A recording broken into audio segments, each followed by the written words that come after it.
ICE's Midway Blitz operation just turned bloody. What's up? On me again. Step back. Step back. Moving over. I'm on a public road. He's not doing anything. You're saying that. No! He's not doing anything.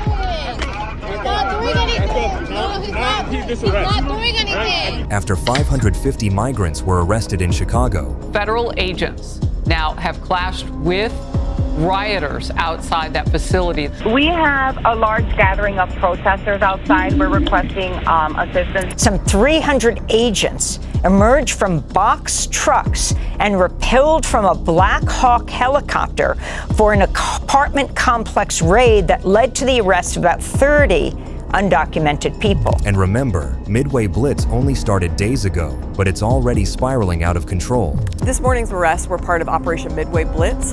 ICE has surged officers to the Chicago area, and about 200 officers, and ICE always has a presence here, but they've really tried to step up enforcement, step up arrests, and obviously this is all part of President Donald Trump's mass deportation agenda. Trump is now locked in an open fight with Chicago's mayor, National Guard troop threats, and migrant sweeps are leading to more violent protests. Back. Touch me. Back.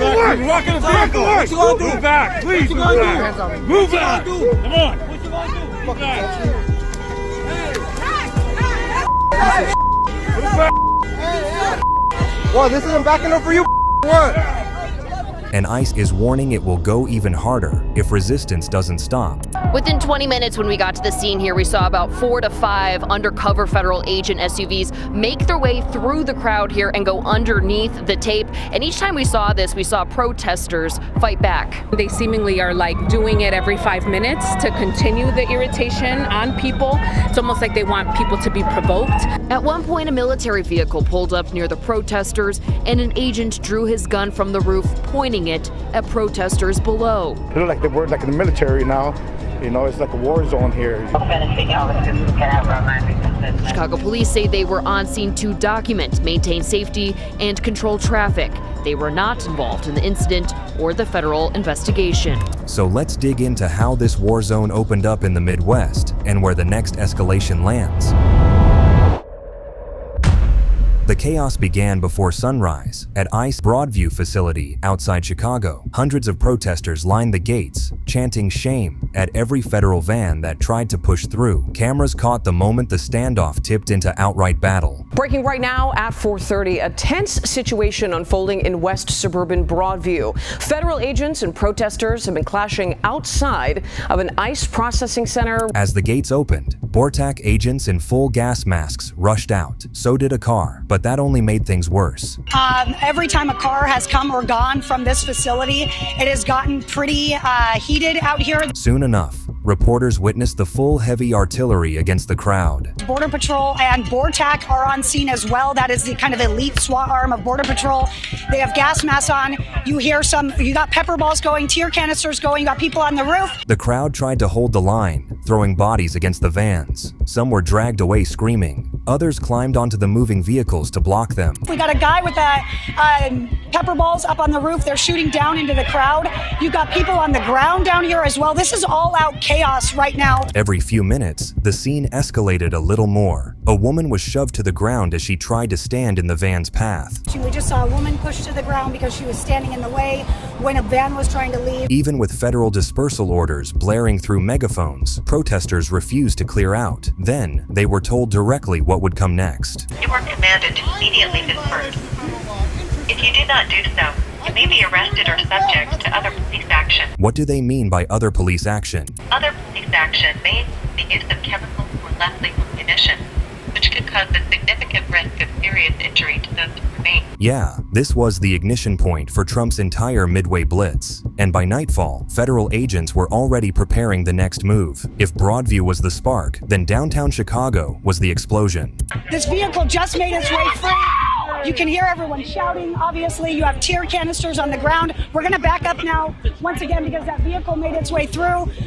We're likely all going to start coughing here pretty soon. Within days of the first clashes, ICE rolled out the full-scale Midway Blitz, which people described as a military invasion. Some 300 agents emerged from box trucks and repelled from a Black Hawk helicopter for an apartment complex raid that led to the arrest of about 30 undocumented people. That was just one raid. Dozens more played out across the city, from quiet neighborhoods to high-rise apartments. Border Patrol Chief Greg Bovino in Chicago to oversee today's operation. Witnesses describing the tremendous show of force shortly after 1 o'clock this morning. It looks like we have a couple of potential targets that we briefed earlier today that we were after. But at least one local resident we talked to describing the federal operation captured on video by the Citizens app as overkill. It's distressing. You know, this is supposed to be America. We're all supposed to have rights, and it look like our rights are just gone. Ballard and countless others in this densely populated South Shore neighborhood jolted out of bed by the sounds of military helicopters. With masked agents in military apparel storming buildings in the dead of night, Chicago's mayor couldn't believe what he was seeing. He warned residents this wasn't immigration enforcement anymore. It was full-on city occupation. Trump's deportation campaign, it's not for safety. It's for profit. That single line summed up how City Hall saw Midway Blitz, a stunt designed to flood detention centers with bodies while lining private contractors' pockets. The people they are targeting are our mothers, our brothers, our sisters, and our neighbors. Everyday working class people whose only fault has been to believe in the American dream. The Latino Leadership Council speaking out as deportation efforts expand. The Border Patrol's head of Operation at Large announcing that operation, which began in Los Angeles, has officially arrived in Chicago. That's in addition to the ongoing ICE Operation Midway Blitz. Let me be clear. This is not about safety. This is an engineered crisis, a spectacle designed for headlines, not for the safety of our neighborhoods. And it only deepened the fury of protesters who already felt Chicago had been turned into a training ground for Trump's political war. Trump's team, meanwhile, defended it as targeted enforcement. This is a war zone. His city is a war zone, and he's lying so that criminals can go in there and destroy people's lives. What the government is doing, what Trump is doing, is untethered from the facts. He's saying that, Chicago is a war zone. None of that is true. They are the ones that are making it a war zone. They need to get out of Chicago. If they're not going to focus on the worst of the worst, which is what the president said they were going to do, they need to get the heck out. They claimed only felons, fugitives, and people with final orders of removal were being rounded up. But on the ground, families told a different story. They're violating everybody's rights. You don't come and pull over people in front of their children and drag them out of the car. That's wrong. Once protesters got to the area, Alderwoman Julia Ramirez says she saw another man taken by federal agents at this gas station nearby. Since then, there was one car that was at this gas station with a person, a U.S. citizen, who has now been detained. So when ICE announced they rounded up 550 migrants in Chicago in just 1 week, people were even angrier. Armed federal agents with ICE, the FBI, and Border Patrol have already arrested hundreds in Chicago as part of Operation Midway Blitz. 550 people gone in a few days is hard to imagine. People living near this scene say it's been traumatizing to see all this unfold here. There was some tear gas that we saw deployed here at multiple points today, as well as pepper bullets to try and control that crowd. We saw Chicago police as well here on scene. They say they were here just to protect the people in this area while federal authorities handled this entire investigation. We heard from some of those protesters voicing their concerns about these federal operations. We see it on the news, we see it on our phones, but to see it live is just shocking that this is America. This is the country that we love, that we work for, that we protect. ICE is terrorizing our community. People are scared to go out. Kids are afraid to go to school. We should not be living like this. Families outside Broadview described it as people simply disappearing overnight, and the mayor says the racial profiling was obvious too. What we saw just a couple of nights ago on the south side of Chicago, where we had masked men destroy property, barge into people's homes in the middle of the night, sticking long guns in the faces of black residents. The sheer scale and scope of the operation rattled the city. Helicopters were in the skies, convoys were blocking streets, and the suburbs were more often than not drenched in gas. It was a military helicopter, and I woke him up and I said, something's going on. I seen a second helicopter kind of duck off to the side, so they were working in tandem. And the real shock of Midway Blitz was yet to come. Federal agents turned their fire on the people resisting them. Protesters, medics, even a congressional candidate. That's when the operation crossed a line from deportation raids into an assault on free speech itself. You're going to be placed under arrest. 26th Ward Alderwoman Jesse Fuentes was checking on someone who was hurt during an immigration arrest when an agent grabbed and handcuffed her. She was later released and had this to say. When they walked me out of the emergency room, several vehicles pull up. A white Expedition with Border Patrol was ready to put me in the car. And I simply asked, well, what did I do wrong? Outside of asking you if you have a signed judicial warrant, I want you to articulate to me, what law did I break? They had to take those handcuffs off. Here's how Trump renamed protesters into terrorists. By day 3 of Midway Blitz, the protests outside Broadview started looking like combat zones. People shouted at ICE agents, ordered them to remove their masks, and filmed them. Why are you wearing a mask? The agents responded with even more violence. A report uploaded just yesterday says, It's becoming a regular protest action where people are trying to block the vans holding people who have been apprehended by ICE for being transferred and eventually deported. One of those caught in the crackdown was Kat Abugazala, a congressional candidate who had been protesting for weeks. Cameras captured her being slammed to the ground.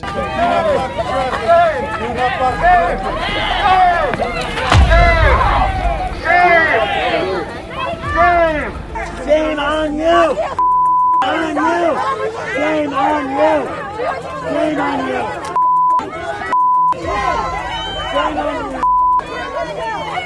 Yeah, Homeland Security then wrote, individuals and groups impeding ICE operations are siding with vicious cartels, human traffickers, and violent criminals. Kat's response. These are human rights violations, and what ICE is doing is they're operating as a secret police. To activists, it was proof that ICE wasn't just enforcing immigration law, but running a political intimidation campaign. It is not being divisive to say a secret police should not operate in the United States of America. But it wasn't just candidates and activists who paid the price. A 70-year-old Air Force veteran named Dana Briggs was thrown to the ground by agents while trying to hand his phone to another protester. He left in handcuffs, slapped with federal felony charges. All I saw was a hand coming at me after I'd handed my phone off. I'm just, I guess, more appalled than anything else that they're just going after ordinary, everyday people. The message was clear. Anyone is fair game, and anyone could be branded an enemy in Trump's war on immigration.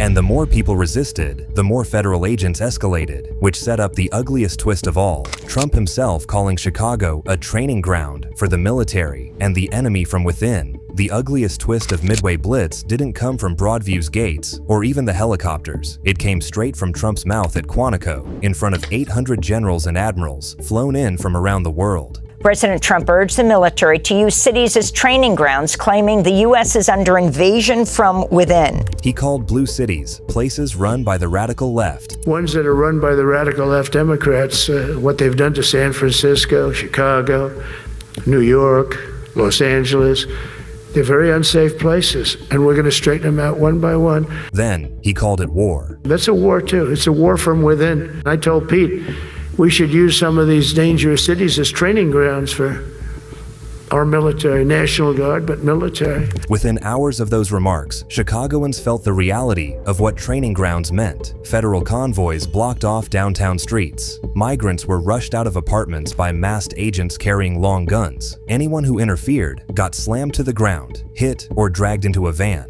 Governor J.B. Pritzker promised this. Illinois Governor J.B. Pritzker warned he would sue to stop their deployment. And Mayor Brandon Johnson called it what it looked like to residents trapped between helicopters and tear gas. It is absolutely absurd and appalling that the President of the United States of America would describe the city of Chicago or American cities as enemies from within. Now, political talk and the bloody protests on the streets go hand in hand. Johnson called it reckless and dangerous. So did those caught in the fights downtown. You can see Border Patrol continues to deploy those canisters over here, so you have the crowd basically dispersing. For many Chicagoans right now, it feels like martial law, and it's about to snowball even harder. Why? Well, we need to talk about the killing that Trump's allies weaponized. The murder of conservative activist Charlie Kirk was immediately folded into the narrative, giving Trump and his movement the excuse to paint Chicago's raids not just as immigration enforcement, but as revenge against the so-called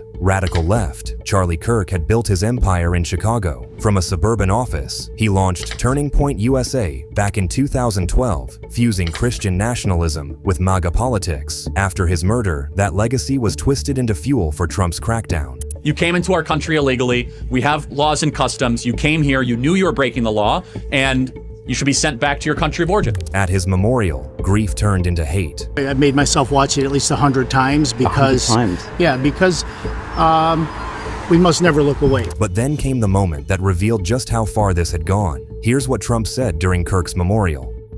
He did not hate his opponents. He wanted the best for them. That's where I disagreed with Charlie. I hate my opponent, and I don't want the best for them. Now, when the president himself pushes hate as policy, the crowd takes it as permission. The danger is obvious. Anger doesn't simmer down under that kind of fuel. It explodes.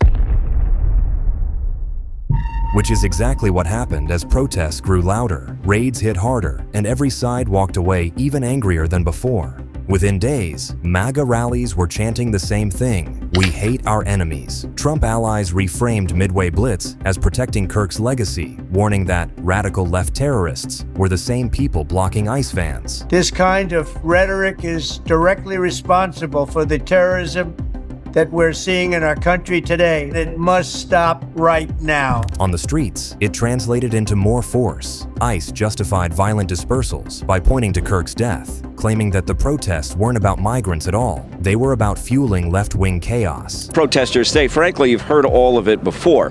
They say, Nazis, fascists, they say the totalitarian government, things of that nature. So instead of calming the city, Kirk's death supercharged the crackdown. Memorial speeches bled into street raids, ICE vans rolled harder, and every protester was painted as an enemy. And the final phase of Midway Blitz was about to show just how far Trump was willing to push America's war from within. Yeah, that's your guess. They hit us with the car. They shot me a bunch in the leg with pepper balls. What f***ing country do we live in? While this is happening in Chicago, officials are trying to count those arrested. But by the time officials confirmed 550 arrests, activists on the ground swore the number was already outdated. Vans kept leaving Broadview, raids kept multiplying across the South Side, and every hour added more names to the list of detainees. From what we understand, they're actually transporting targeted illegal immigrants. These are people that have some kind of felony conviction or a final order of removal. That targeted framing didn't convince locals watching their neighbors vanish overnight. According to them, it was to get criminals and offenders, but they're going after hardworking people. You think people at Home Depot are criminals or they're doing crime? Or each side was getting angrier by the day. Protesters called ICE fascists in the street, holding signs that read "Secret Police." Protesters say, frankly, you've heard all of it before. They say, Nazis, fascists, they say the totalitarian government, things of that nature. And in response, Trump only hardened his language, calling Chicago an enemy from within that needed to be straightened out. Every insult lobbed across the barricades became fuel for the next clash. We will not put up with ICE. Say it once, say it twice.